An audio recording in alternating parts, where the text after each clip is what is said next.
Ito nga pala yung binabad na balat ng saging para daw to sa fertilizer.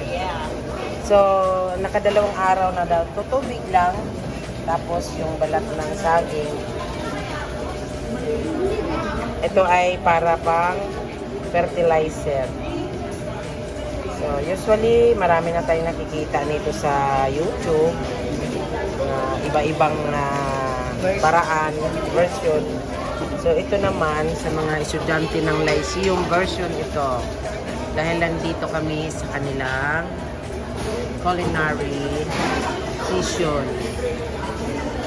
So, yun lang. Ito po. Meron na tayong tutunan yung mga saging natin dyan sa bahay. Meron tayong balat ng saging. Pwede na natin gawing pang-abono ng ating mga halaman. So, yun. Pwede siyang pipinuhin para mabilis ang decompose niya. Madurog siya. Pipinuhin siya ng hiwa. Ayun. So, ayun. Maraming salamat. Ito yung takoyaki na last time namin na nagawa. Hindi kami nagawa. Kumbaga, pinag-training kami. Ayun. So, gawa ng banana peel. Hands-on na yan, ha, sis? Hands-on na. Pangalawa niya na po. Pangalawa na. Oo. Magmamaster na po. Kailangan na mamaster na, no? Magmamaster na tayo. Kasi magbibinta na tayo. Magbibinta na nga tayo eh. Kaya kailangan maano namin po. Ang sarap siguro sa probinsya kasi halos libre yung saging din, eh. Pero ang gamit po namin is haming cheese. Ha? Haming cheese po yung ginamit namin. Haman Pag sa cheese. province. Ngayon, out doon. Ngayon lang po kasi parang ano lang po siya, named ingredient po, kaya po siya yung sinasala. Oo. Yun na nga. Ham and cheese yung ngayon. Kailangan natin mag-ano. Pero, hindi pala ngayon. Yung minsan niluluto nila sa province. Yung sauce talaga panalo, tapos yung parang close. Ayun. Busy sila. Maganda to pang negosyo. Negosyo talaga. Kailangan, kaya ba na walang partner gumawa? Pag sanay ka na. Kaya, no? Practice lang. Huwag lang sunod-sunod yung customer, ha? Oo. Ang technique po, kapag sunod-sunod po yung customer, luto po kayo ng luto. Huwag nyo lang po masyado patigasin. Para init para lang. initin na lang. Parang lang siya. Kasi yung lasa po. Light brown pa. Kasi Magawa ko na to. Pwede bang pag initin mo sa kawali na lang? Pwede na natin pag may party tayo, i-serve natin to, no? Sa amin po, per bilao po yung ina-order nila. Tapos Ganun. ginagawa nga po nila minsang cake.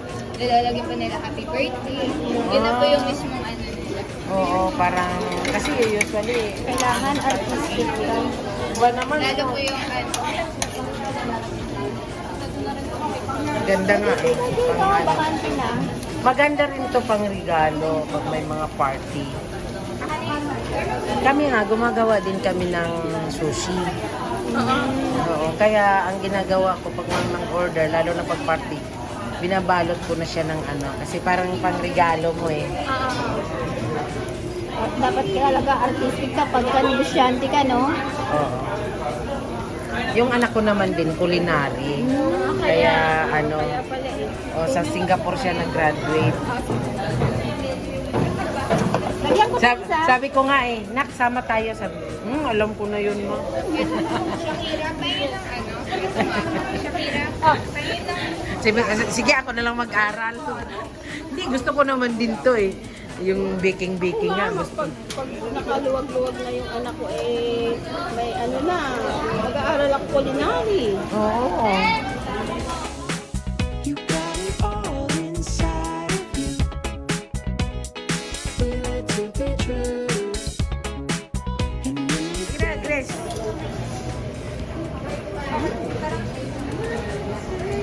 Nangingking. Ayaw magpatuso kayo. Madamot. Ano difference? Hindi yan na mainit yan.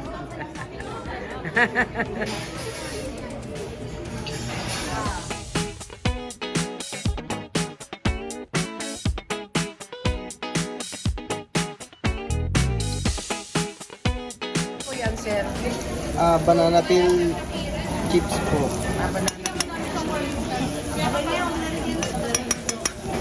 So, anong ninalo ko sa powder? Ito po, cornstarch, paprika, onion powder, saka konting salt po for the taste. So, yun lang po. Yun lang po. Ayun, banana cheese. So, try na ninyo sa inyong kakanan. Punta ka doon sa isang opisina Powder dyan. niya, yun na yung hain niya. Punta ka sa isang opisina dyan. Hanapin mo dyan. Ayun, marami nang makinabang ang balat ng kanin. Sige na ninyo pwedeng O, tingnan sayamin. mo, may hawak na sila mga toothpick. Sabi yan, dami na. Naglalaway na kanina pa si Jake. Tingnan mo, tingnan mo.